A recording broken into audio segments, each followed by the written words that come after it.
Why New Yorkers for Parks?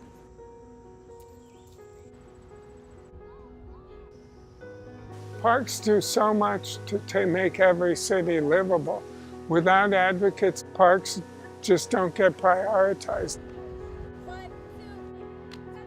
The research that we've gotten from New Yorkers for Parks was able to show us open spaces that we didn't even know existed. So now there's more spaces that we can use to further our programming. When we know we're shouldering really heavy industrial burdens, but yet the research from New Yorkers for Parks denoted that we have the least quantity of green space per capita than anywhere else in the city, that's a balance and imbalance there, and that really helps us prove our point. It's important to have advocacy groups work with communities, work with organizations in neighborhoods to enhance the story, to get the story out there. If it wasn't for Parks Department, New Yorkers for Park, all these organizations that work with parks and gardens, if it wasn't for them, forget it.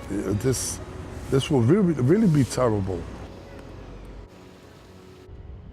Looking at something that the Daffodil Project started, they started at the state of 9/11. When that came about, we all wanted to do something. New Yorkers for Parks gave us something to do. Here at PS 59, we are grateful for the Daffodil Project because it has allowed our students to not just plant a bulb on school grounds and beautify our green spaces, it has allowed them to connect to a larger group of volunteers. I think it's important that New Yorkers for Parks is here because they are advocating for the parks and the green spaces and the open spaces that New York City has.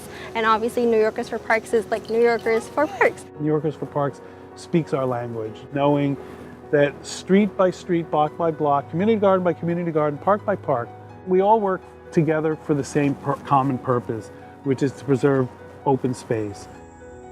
We need New Yorkers for Parks as a way to make sure that parks as bridges to communities stays intact. It's not about just this park in Brooklyn or this park in the Bronx, but it's really about the whole plethora of parks across the city. That's why we're New Yorkers for Parks.